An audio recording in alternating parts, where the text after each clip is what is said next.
Hello students, welcome back to class 12th Business Studies, chapter number 6 Staffing External Sources of Recruitment। जी हाँ बच्चों, आज की class में हम पढ़ने जा रहे हैं रिक्रूटमेंट के external sources. Internal we have already done away with respect to overview process हो चुका है रिक्रूटमेंट, आज हम कंप्लीट कर देंगे। So that was the overview about competency based learning to know the important sources of external recruitment। आज आप क्या जानने वाले हैं? आज आप जानने वाले हैं एक्सटर्नल रिक्रूटमेंट के सोर्सेज क्या क्या हैं, एक्सटर्नल रिक्रूटमेंट कहाँ कहाँ से हो सकता है, इसके बारे में थोड़ी हम बातचीत करेंगे। तो चलिए शुरू करते हैं एक्सटर्नल सोर्सेज ऑफ रिक्रूटमेंट। बच्चों, एक्सटर्नल सोर्स ऑफ रिक्रूटमेंट क्या है? हमने पहले बात की थी what is recruitment. We have said that recruitment is nothing but it is a process of creating a pool of prospective employees among which we will be able to select the employees for the process of selection, जिसको हम selection के लिए ले लेंगे। Recruitment was a positive process, in selection was a negative process. ये सब बातें हमने कर ली थी। Then we have said that recruit up करेंगे कहाँ से? तो हमने बोला सर रिक्रूट करने के दो सोर्सेज हैं। First is the internal sourcing, second is the external sources. Internal sources हमने लास्ट क्लास में कर लिया है। क्या था इंटरनल सोर्स? इंटरनल सोर्स का मतलब क्या था? when we are recruiting the people from within the organization, अंदर के अंदर से ही काम कर लिया, बाहर जाने की जरूरत नहीं पड़ी। ठीक है, प्रिंसिपल रिटायर हो गया तो वाइस प्रिंसिपल को ही प्रिंसिपल बना दिया। ये क्या था हमारा इंटरनल सोर्स ऑफ रिक्रूटमेंट, हमने इसकी बात की थी। दो बातें थी, एक तो था ट्रांसफर, एक था promotion. What was transfer? Shifting of employee from one place to another without a substantive change in their roles, responsibilities, payment etcetera. हम एम्प्लॉय को एक से दूसरी जगह रख रहे हैं, हॉरिजॉन्टल मूवमेंट है ये, और किसी भी तरह की सैलरी में या किसी भी तरह की विद रिस्पेक्ट टू पावर या अथॉरिटी उन्नति नहीं हुई, then it is known as transfer. But what was promotion? जब एक वर्टिकल मूवमेंट हो रहा है, आपकी जो पोजीशन है वो चेंज हो रही है। पहले आप मैनेजर थे, अब आप जनरल मैनेजर हो गए, सीईओ हो गए, सीएफओ हो गए, that was promotion. But both of them were with from the internal source of recruitment. आज हम पढ़ेंगे एक्सटर्नल सोर्स ऑफ रिक्रूटमेंट। बच्चों, इंटरनली आप कितना ही कर लो, आपके पास कितना ही अच्छा स्टाफ हो, एक इंटरनल में हमने एक लिमिटेशन पढ़ी थी कि सारा का सारा रिक्रूटमेंट इंटरनली हो ही नहीं सकता। All of them are not available all the time. दूसरी बात, क्यों नहीं हो सकता? कि जरूरी नहीं है हमारे पास एम्प्लॉयज उस टाइम हो, और दूसरा नई ऑर्गेनाइजेशन तो कर ही नहीं सकती। सो इस दुविधा के बाद हम आते हैं एक्सटर्नल सोर्सेज के ऊपर कि अंदर से तो काम नहीं हो रहा, चलो बाहर चलें, बाहर से शॉपिंग करके आए। तो उसको हम क्या कहते हैं? एक्सटर्नल सोर्स ऑफ रिक्रूटमेंट कहते हैं। बच्चों, 8-10 टाइप्स हैं, काफी काफी आसान आसान टाइप्स हैं, थोड़े ज्यादा है। वापस वही चीज है, आपके पास केस स्टडी टाइप के क्वेश्चंस आते हैं। आपको ये नहीं पूछेंगे व्हाट इज डायरेक्ट रिक्रूटमेंट, आपको एग्जाम्पल दे देंगे और बोलेंगे बताओ ये कौन सा है। आपको आइडेंटिफाई करना पड़ेगा दिस इज डायरेक्ट रिक्रूटमेंट। तो इसलिए हमको चीजों को रटना नहीं है, हमको समझना है। आई होप अभी तक भी हम चीज़ों को समझते आ रहे हैं, कोई भी चीज़ आपको टफ नहीं लग रही होगी। चलिए शुरू करते हैं without wasting much of the time. External sources of recruitment. So when the candidates from outside the organization are invited to fill the vacant position, then it is known as external recruitment. The common methods are as follows। वही बात जो हमने करी, कुछ भी नया नहीं पड़ा, कि जब आप ऑर्गेनाइजेशन के बाहर से लोगों को इनवाइट कर रहे हैं कि आइए please apply in an organisation, we have vacancies, we have positions vacant, then it is known as external sources of recruitment. कई तरह के आएंगे, डायरेक्ट रिक्रूटमेंट है, कैजुअल कॉलर्स है, एम्प्लॉयमेंट एक्सचेंज है, प्लेसमेंट एजेंसीज है, कैंपस रिक्रूटमेंट है, labour contractors है, वेब पब्लिशिंग है, कई तरह की चीज़ें आपको मिलने वाली है, रेफरेंस टू एम्प्लॉयर है, लेबर कॉन्ट्रैक्टर्स है। एक एक करके सबको पढ़ेंगे। दिखने में बहुत सारी है, याद करने में बहुत आसान है, हर चीज़ अपने आप में डिफरेंट है। Very easily you will be able to remember at the end of this class. Trust me, आप रिक्रूटमेंट को बहुत इजीली कंप्लीट कर देंगे। So first point, direct recruitment. क्या वर्ड आ रहा है? डायरेक्ट। डायरेक्ट का मतलब तुरंत, कि आज रिक्वायरमेंट है और शाम को 6 बजे तक तो हायरिंग भी हो गई। ऐसा देखा है कभी? आपने देखा आपके स्कूल में अकाउंट्स के टीचर छोड़ के चले गए, क्या अगले दिन आ जाते हैं क्या? फिर 4 दिन पीरियड खाली जा रहा है, या दूसरे सेक्शन के साथ हमारी क्लास मर्ज हो रही है, क्योंकि नए टीचर को आने में टाइम लगता है। इतनी जल्दी आप नहीं लेके आ सकते हो, because he is a teacher, और टीचर पोजीशन पे लोगों को आने के लिए टाइम लगता है, इंटरव्यू होता है, कई तरह की फॉर्मेलिटीज होती है। बट कुछ पोजीशंस ऐसी होती है जहाँ पे इतनी फॉर्मेलिटीज की नीड नहीं है, तुरंत हायरिंग हो जाती है। For example peon staff. भाई आपके स्कूल से पियून छोड़ के चले गए, चौकीदार छोड़ के चले गए, वॉचमैन छोड़ के चले गए, गेट कीपर छोड़ के चले गए, गार्डनर छोड़ के चले गया। क्या कोई बहुत बड़ा इंटरव्यू लेना है गार्डनर बनाने के लिए? क्या कोई बहुत बड़ा इंटरव्यू लेना है चौकीदार रखने के लिए? नो। क्या करेंगे? सीधा गेट के बाहर एक नोटिस लगा देते हैं, रिक्वायरमेंट रिक्वायरमेंट रिक्वायरमेंट, चौकीदार की आवश्यकता है, इंटरेस्टेड लोग आके संपर्क करें। 4 लोग आ गए, 2 को रख लिया, हायरिंग खत्म। ये क्या हो गया? Direct recruitment. तो डायरेक्ट आओ, बात करो, अपनी चीजें बताओ और हायरिंग ले लो। इसको क्या बोलते हैं, डायरेक्ट रिक्रूटमेंट। बट जो मैंने एग्जाम्पल दिया वो क्यों दिया है, एग्जाम्पल इसलिए दिया है ये बात ध्यान रखने के लिए कि ये वाला मेथड सिर्फ उन जगह पे काम आने वाला है जहाँ पे अनस्किल्ड जॉब, जहाँ पे कोई बहुत बड़ी स्किल की रिक्वायरमेंट नहीं है। अकाउंटेंसी का टीचर डायरेक्ट रिक्रूटमेंट से हायर नहीं हो सकता, डेमो भी देना पड़ेगा, कई तरह की चीज़ें होगी। लेकिन एक गेट कीपर, प्योन, वॉचमैन को आप डायरेक्टली हायर कर सकते हो। So what is the meaning of direct recruitment, factory के बाहर बोर्ड लगा दिया, गेट लगा दिया, आ जाओ हायरिंग करके अंदर आ जाओ। किसके लिए है ये, अनस्किल्ड या फिर सेमी स्किल्ड लोगों के लिए काम है ये। स्किल्ड इंटरव्यूज इस तरह नहीं होंगे, स्किल्ड इंटरव्यूज में टाइम लगता है, जो कि प्रोसेस सिलेक्शन के अंदर हम पढ़ने वाले हैं। So first point is direct recruitment. A notice, वही वाली बात आ गई, a notice is placed on the notice board of the enterprise specifying the details of the job available. जो आपका नोटिस बोर्ड है या फैक्ट्री का गेट है जहाँ पे कोई भी आने जाने वाला इंसान देख सके, वहां पे बोर्ड लगा देते हैं कि इस इंसान की रिक्वायरमेंट है। Job seekers assemble outside the premise of the organisation on the specified date and selection is done on the spot. जो भी डेट उस पर लिख रही है, गेट के ऊपर नोटिस है, उसमें लिख रहा है कि कल आप मंडे को 4 बजे आ जाएं, मंडे को 4 बजे लोग आ जाएंगे, हाथों हाथ सिलेक्शन हो जाएगा। कोई बहुत बड़ा इसमें प्रोसेस, बहुत बड़ी इसमें वैकेंसी, बहुत बड़ा कुछ काम नहीं है। क्यों नहीं है, बिकॉज जो नेचर ऑफ वर्क है वो अनस्किल्ड वर्क है। अनस्किल्ड वर्क के लिए बहुत ज़्यादा टाइम हम खराब नहीं करते। हमारे खुद के घरों में मेड आती है, झाड़ू झाड़ू लगाने वाली, बर्तन साफ करने वाली आंटी जी, उनका क्या आप कोई इंटरव्यू ले रहे हैं, क्या कोई बैठे हैं 4 जने की ये पैनल इंटरव्यू है, वो कुछ है, कुछ भी नहीं। बात करी, पेमेंट की बात करी, उनको ब्रूम पकड़ाई, झाड़ू जिसको आप बोलते हो, काम करना चालू कर दो। That is direct recruitment. फटाफट हमने काम करना स्टार्ट भी कर दिया। The practice of direct recruitment is followed usually for casual vacancies of unskilled और सेमी स्किल्ड जॉब। बहुत इंपॉर्टेंट पॉइंट है ये। डायरेक्ट रिक्रूटमेंट तो मुझे याद है क्या होता है, बट ये कहाँ पे चाहिए, सिर्फ और सिर्फ अनस्किल्ड और सेमी स्किल्ड जॉब्स के लिए ही चाहिएगा, स्किल्ड जॉब्स के लिए नहीं चाहिए। बिकॉज वहाँ पे पेमेंट भी ज़्यादा रहता है, तो आपको इंटरव्यूज भी थोड़े ज़्यादा करने पड़ते हैं। So I hope direct recruitment is clear. This method recruitment is very inexpensive. Inexpensive का मतलब क्या हो गया, चीप, काफी सस्ता है, बिकॉज आपका कोई भी इसमें खर्चा ही नहीं लगा। As it does not involve any cost of advertising. आपने कोई पेपर में ऐड नहीं दिया, कुछ भी नहीं दिया, आपने बस फैक्ट्री के बाहर या नोटिस बोर्ड के गेट पे इसका बोर्ड डिस्प्ले कर दिया। सो पहला direct recruitment, I hope clear हो गया होगा, बहुत आसान सी बात है। सेकेंड है कैजुअल कॉलर्स। अभी कैजुअल कॉलर्स क्या होता है, देखो कैजुअल कॉलर्स मतलब क्या होता है, कभी कभी क्या होता है, फॉर एग्जाम्पल आपका स्कूल है, आपके स्कूल ने वैकेंसी निकाली, मैं स्कूल के हिसाब से बात क्यों कर रहा हूँ, बिकॉज स्कूल में अभी आप हैं तो आप उस चीज़ को समझने में कंफर्टेबल रहेंगे। I can talk from industry as well, but the thing is आपको चीज समझ में आनी चाहिए। तो what is casual caller, for example आपके स्कूल ने एडवर्टीजमेंट दिया कि रिक्वायर एक केमिस्ट्री टीचर। किसका टीचर चाहिए, केमिस्ट्री का टीचर चाहिए। हम हैं बीएसटी के टीचर, हमारे पास भी जॉब नहीं थी, हमने भी सीवी लगा दिया। भाई किसकी बात हो रही थी, केमिस्ट्री का टीचर चाहिए था, बीएसटी का चाहिए ही नहीं। उस पर लिख रहा है बीएसटी का नहीं चाहिए, मुझे पढ़ना भी आता है, मुझे पता है बीएसटी का नहीं चाहिए, उसके पास बीएसटी की वैकेंसी नहीं है, फिर भी मैंने भेज दिया। क्या पता कल को कोई रिक्वायरमेंट हो जाए। अब मैंने क्या कर दी, मैंने बेवकूफ़ी करी, नहीं चाहिए थे फिर भी भेज दी। बट स्कूल वाले बेवकूफ़ी नहीं करेंगे, वो मेरे सीवी को रिजेक्ट नहीं कर देंगे, वो उसको साइड में रख लेंगे कि हो सकता है आज केमिस्ट्री की रिक्वायरमेंट है, परसों बीएसटी की रिक्वायरमेंट हो। So when there will be a requirement of BST, we will be calling this teacher. उस दिन कॉल कर लेंगे, आज तो नीड नहीं है बट उस दिन कॉल कर लेंगे। तो मैं क्या था, मैं कैजुअल कॉलर था, मैं कैजुअली गया, सीवी दे के आ गया, मेरी जरूरत ही नहीं थी बीएसटी की, फिर भी मैं दे के चले गया। तो I was very casual, but उन्होंने उसका डेटाबेस बना के रख लिया। अब when ever they will be requirement of teacher of BST, they will call मी कि सर आपने 2 महीने पहले अप्लाई किया था, आज रिक्वायरमेंट है, अगर आप अवेलेबल है तो आज इंटरव्यू के लिए आ जाइए। इसको हम क्या बोलते हैं, कैजुअल कॉलर्स। तो इन लोगों का डेटाबेस, वो चीज़ें जो उस टाइम रिक्वायर्ड नहीं थी, आपने भेज दी, स्कूल या फिर कोई भी कंपनी उनको रिजेक्ट नहीं करती है, उनको साइड में रख लेते हैं कि कभी और जरूरत पड़ेगी तब इसको हम चेक कर लेंगे। So many reputed business organisations create a database of unsolicited applications in their office.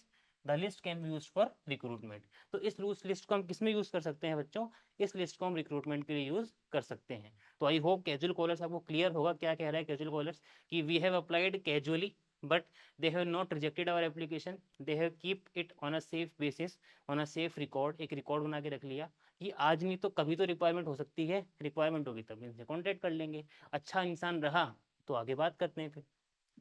The major merit of this source of recruitment is that it reduces the cost of recruiting the workforce in comparison to other sources.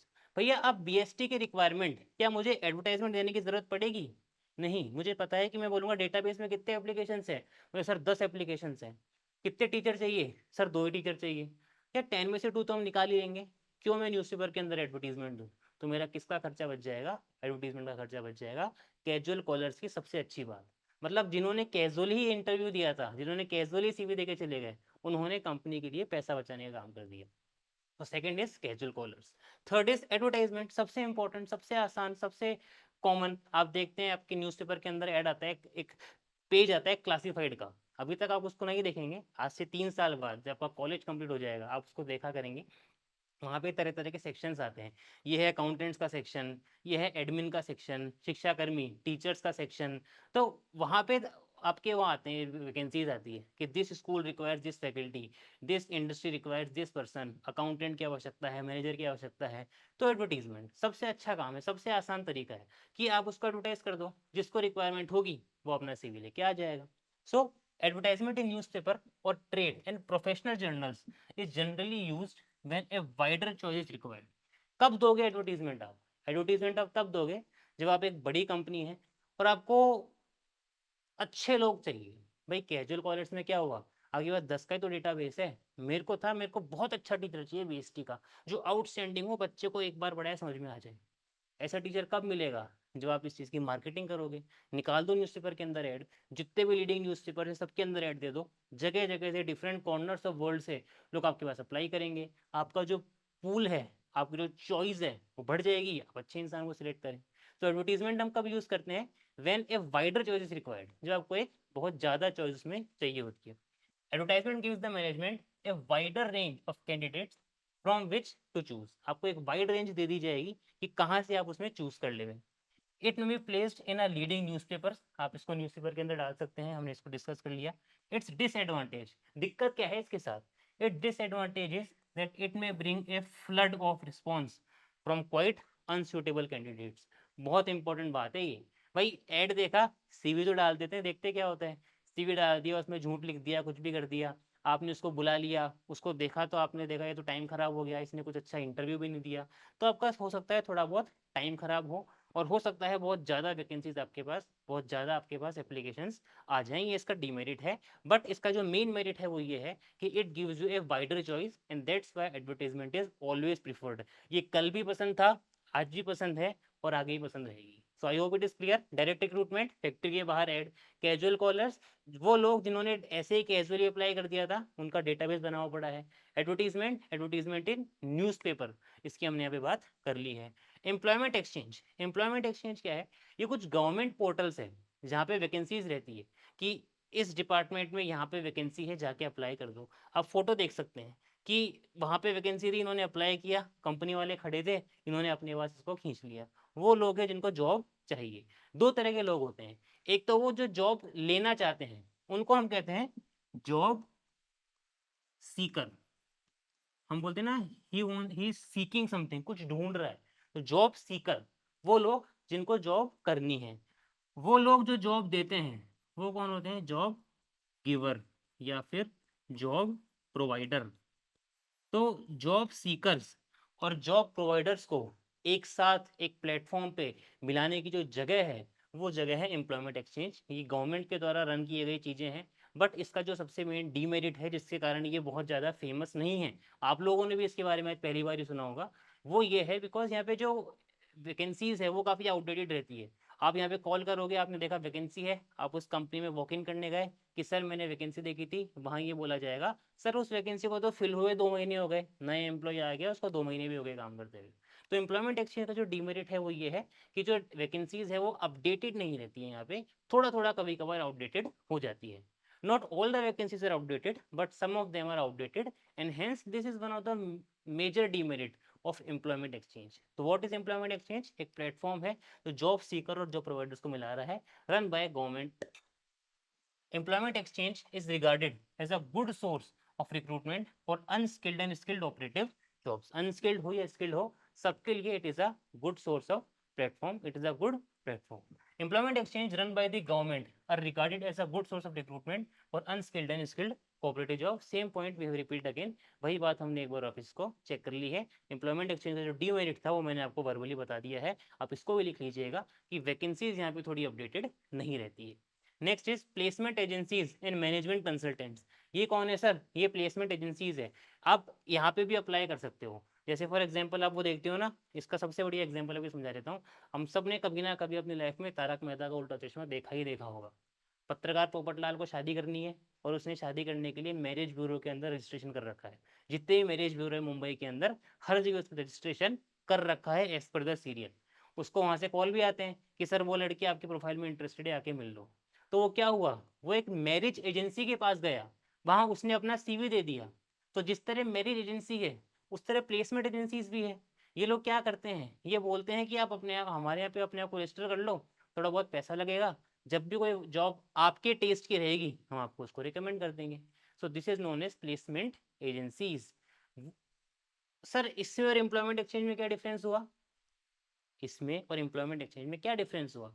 Employment exchange are run by government and ये run करते हैं private peoples, और because they are run by private peoples obviously चीज़ें updated हैं, चीज़ें बढ़िया हैं, because वहाँ पे थोड़ा सा काम बहुत ढंग से थोड़ा सा हो जाता है। So placement agencies provides a nationwide service in matching personal demand and supply. What is the meaning of personal? Personal का मतलब होता है एम्प्लॉयज, ठीक है, पर्सनल का मतलब है एम्प्लॉयज। एम्प्लॉयज की डिमांड और सप्लाई को यहाँ पे हम मीट कर सकते हैं। These agencies compile biodata of a large number of candidates and recommend suitable names to the clients. हो सकता है इनके पास कंपनी भी आ जाए सीधा कि यार मेरे को ये लोग चाहिए, कहाँ से दोगे? ये बोलेंगे मेरे पास 10 सीवी पड़े हैं इस जॉब के, ले जाओ। तो ये कंपनी की भी हेल्प करते हैं, एम्प्लॉयज की भी हेल्प करते हैं। On both the sides they are helping each other. दोनों ही तरफ ही क्या कर रहे हैं सर, एक दूसरे की मदद कर रहे हैं। Such agencies charge fee for their service and they are useful where extensive screening is required. तो जैसा कि हमने कहा प्लेसमेंट एजेंसीज है, ऑब्वियसली समाज सेवा कोई कर नहीं रहा, ये आपको रेफर करेंगे, आप इनको रेफर करेंगे, तो उसकी थोड़ी सी फीस लेते हैं, but it is a good source of recruitment also, because it is not possible कि आपको इंडिया में इतनी सारी कंपनीज है, हर कंपनी में रिक्रूटमेंट है, हर कंपनी में हायरिंग शायद आपको पता ना पड़े, कहीं हायरिंग होके भी चुक जाए आपको पता ना पड़े। तो इसलिए ऐसे एजेंसीज के अंदर हमको रजिस्टर कर लेना जनरली चाहिए। So these are placement agencies and management consultants. Employment exchange government के थे, ये प्राइवेट के हैं। याद रखने का तरीका, P for placement agency, P for private. Campus recruitment बहुत अच्छा, बहुत ही कॉमन, आप लोगों का 12th होने वाला है, afterwards will be going into college and in college the first question which you will be asking from your counsellor, जिनसे भी आप काउंसलिंग लेंगे, वहां जाके फर्स्ट क्वेश्चन आप क्या पूछते हैं, सर कॉलेज का प्लेसमेंट कैसा है? What is the meaning of placement? Sir jobs कैसी है? पर्टिकुलरली जो एमबीए कर रहा है वो तो प्लेसमेंट के लिए इंटरेस्टेड है कि जॉब कितने की है, कितने का पैकेज है, प्लेसमेंट कैसा है। So what is campus recruitment? जहाँ पे companies will come into the campus, campus मतलब आपका कॉलेज का कैंपस, आपके कॉलेज के कैंपस में आएंगे और वहां आके आपको रिक्रूट कर लेगी। This is known as campus recruitment. बच्चा एमबीए सेकंड ईयर में है, अपने फाइनल ईयर में था, थर्ड सेमेस्टर में था, fourth semester is pending, job interviews के लिए कंपनीज आई, कंपनी को बच्चा अच्छा लगा, कंपनी उसको ले गई, एग्जाम के लिए छुट्टी मिल जाएगी, पढ़ते पढ़ते बच्चा प्लेस हो गया। इसको क्या कहते हैं सर? Campus recruitment. क्यों करती है कंपनी ऐसा? बिकॉज कंपनीज को फ्रेश टैलेंट चाहिए होता है, और फ्रेश टैलेंट कौन है? बच्चे। भैया वो अभी पढ़ाई ही कर रहा है, उसकी फर्स्ट जॉब होगी, उसके लिए सब कुछ नया होगा, वो एक एनर्जेटिक बंदा होगा, वो बहुत अच्छा काम करके दे देगा। इसलिए कैंपस रिक्रूटमेंट होता है। कॉलेजेस और जो आपके कंपनीज होती है अपने आप में टाई अप कर लेते हैं, and then the company use to hire the students from that college. अगर बच्चों ने अच्छा काम किया, अगले साल फिर कंपनी यहाँ पर आ जाएगी, फिर बच्चों को लेकर चल जाएगी।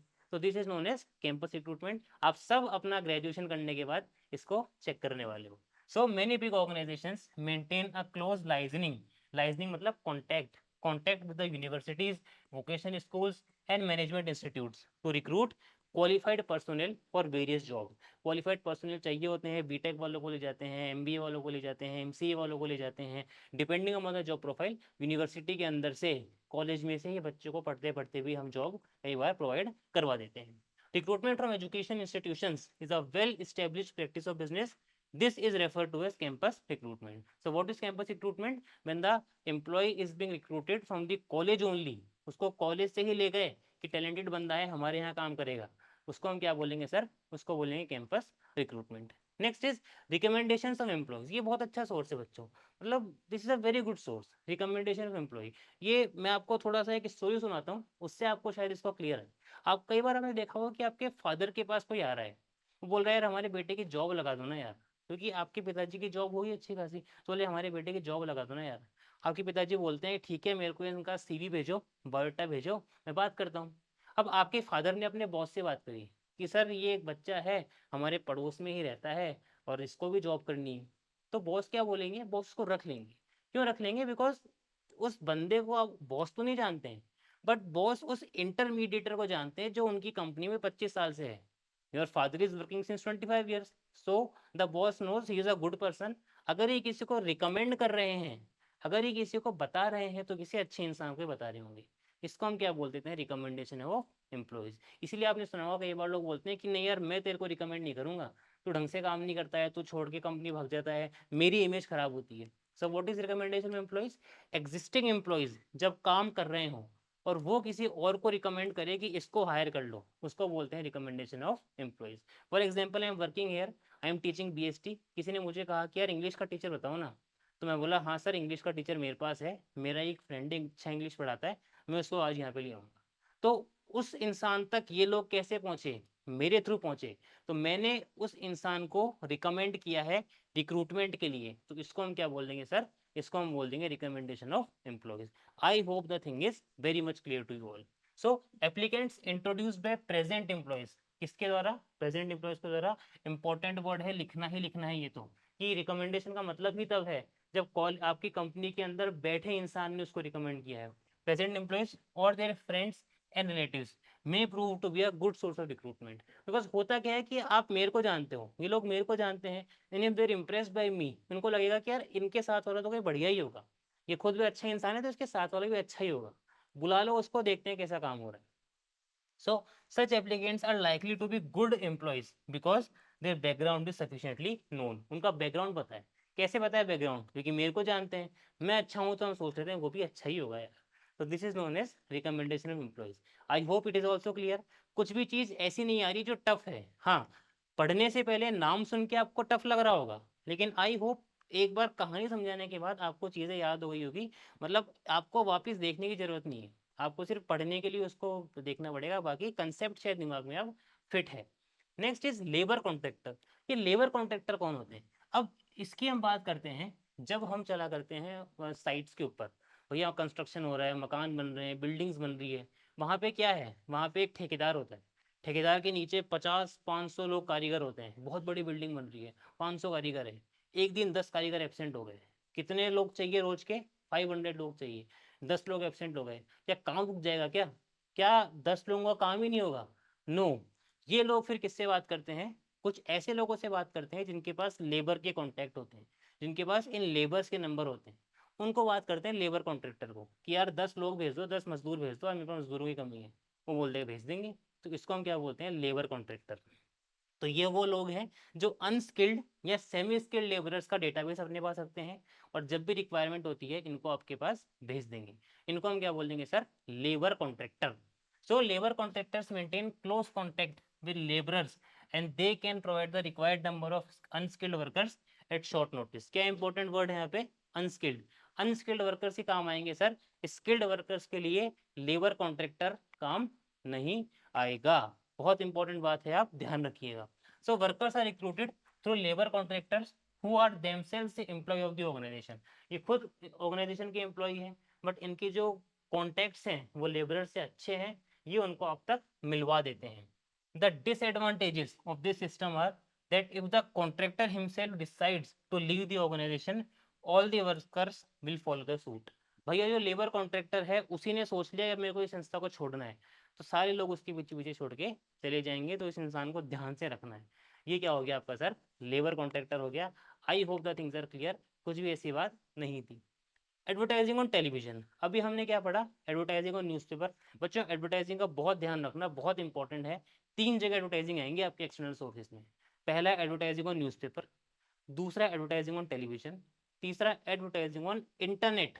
आजकल नया चला है इंटरनेट, लिंक्डइन आपने देखा होगा, नौकरी.com आपने देखा होगा, अपना जो ऐप है वो आपने देखा होगा कि क्या है, ये इंटरनेट के ऊपर जॉब्स बिच रही आजकल, वो उनको अप्लाई करवाया जा रहा है। लिंक्डइन पे आ रहा है कि apply to this job, apply to this thing, recruiters are waiting for you there. So advertising 3 तरीके से आपको पढ़नी है एक्सटर्नल सोर्स ऑफ रिक्रूटमेंट में। आपको कंफ्यूजन नहीं होना चाहिए वहाँ पे, बहुत ध्यान से रखना है न्यूज़पेपर का क्या है, टेलीविजन का क्या है, और आपके इंटरनेट का क्या है। अभी हम पढ़ रहे हैं advertising on television.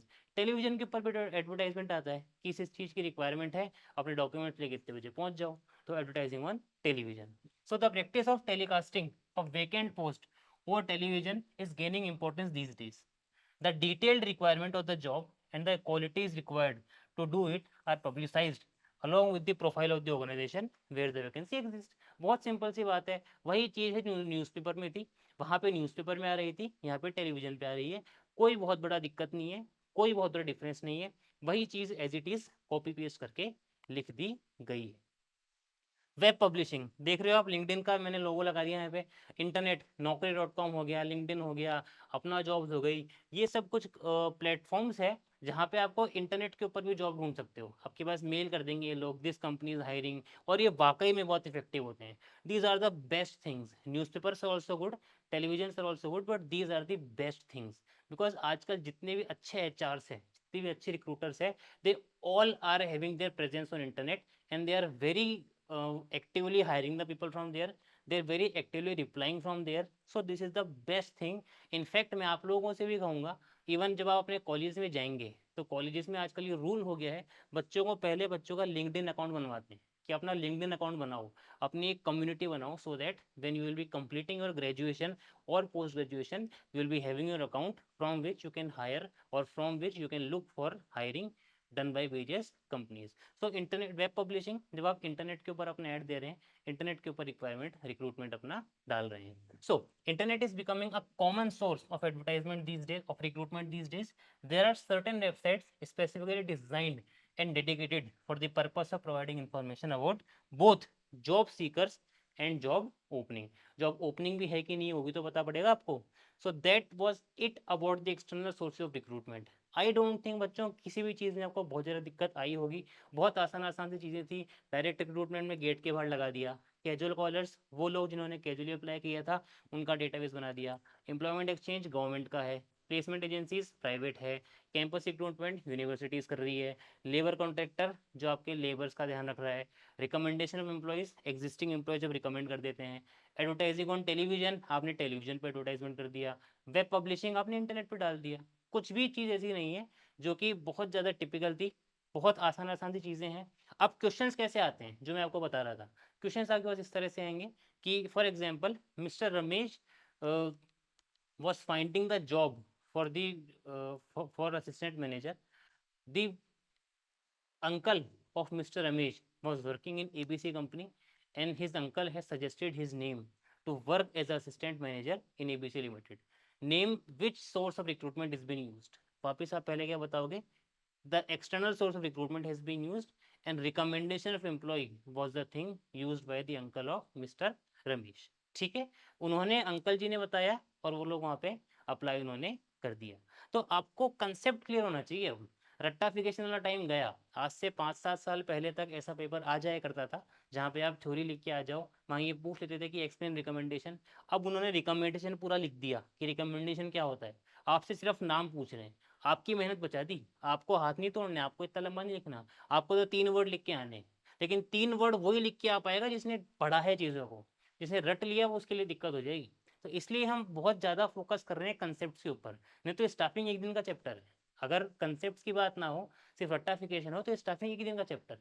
But we are focusing more on the conceptual clarity because the demand of the question paper for CBSE and RBC is these only nowadays. Now merits of external sources, merits क्या क्या हो सकते हैं? Qualified personal, सबसे पहली बात भैया आपको पढ़ा लिखा आदमी मिलेगा, समझदार आदमी मिलेगा, बिकॉज आपने इंटरनेट पे ऐड डाला है, आपने न्यूज़पेपर में ऐड डाला है, हर जगह से डिफरेंट डिफरेंट लोग, आपने सोचा भी नहीं होगा वैसे लोग आके अप्लाई कर देंगे। Wider choice, you will be having wider choice if you are applying, if you are recruiting to internal sources, आपके पास वही लोग हैं जो कंपनी में काम कर रहे हैं। Now you are having a wider choice. Fresh talent, आप कैंपस रिक्रूटमेंट करके आ रहे हो, बिल्कुल फ्रेशर्स आपके पास आ रहे हैं। Freshers come with new energy, positive energy, new things, new secrets, new tricks, आपके लिए वो यूजफुल रहेगा। कॉम्पिटिटिव स्पिरिट, जो अंदर काम कर रहे हैं उनके अंदर भी कंपटीशन है कि यार बाहर से ले रहे हैं ये लोग, ये हमारे ऊपर ना आ जाए, अपने को भी अच्छे से काम करना पड़ेगा। सो सारे के सारे लोग मिलके बहुत अच्छा काम भी अब कर रहे हैं। Qualified personal using external source of recruitment can attract qualified and trained people to apply for the vacant job in the organization। Same बातें हम इसको कर चुके हैं, बहुत ज़्यादा डिस्कस नहीं करेंगे। Wider choice, management has a wider choice in selecting the people for employment. Easy सा पॉइंट है, हम इसको भी पढ़ चुके हैं, डिस्कस कर चुके हैं। Fresh talent, wider choice and brings new blood in the organization. नया खून, नया फ्रेश टैलेंट, फ्रेशर्स एक नई एनर्जी के साथ आ रहे हैं, बहुत अच्छी बात रहती है कंपनी के लिए। In competitive spirit, it taps external sources, the staff will have to compete with outsiders. अब जो इंटरनल स्टाफ है उनको आउटसाइडर से कम्पीट करना पड़ेगा, तो वो थोड़े वो सतर्क हो जाएंगे और अच्छे से काम करने की कोशिश करेंगे। They will work harder to show better performance. अब वो दिखाएंगे कि हम भी अच्छे हैं, हम भी प्रमोशन डिजर्व करते हैं, और इस रैट रेस के अंदर वो भी अच्छे से काम करना शुरू कर देंगे, जो कि लैक्स हो चुके थे, लेथार्जिक हो चुके थे। But then what are the limitations? Limitations भी तो कुछ होगी। फर्स्ट लिमिटेशन, जैसा कि हमने कहा, डिससेटिस्फेक्शन अमंग एग्जिस्टिंग एम्प्लॉइज। मैं एग्जिस्टिंग एम्प्लॉय था, मैंने कहा मैं डिजर्व करता था प्रमोशन, तो मैंने इतना काम किया, इतने कोड लिखे, इतना कुछ किया, हाफ डे में नहीं गया, रात रात तक जागा, संडे को आया, सैटरडे को आया, और आपने किसी बाहर वाले को लेके लगा दिए। तो many a times dissatisfaction may be lurking in the minds of existing employees. Costly process, obviously it's a very costly process. External recruitment is a very costly process.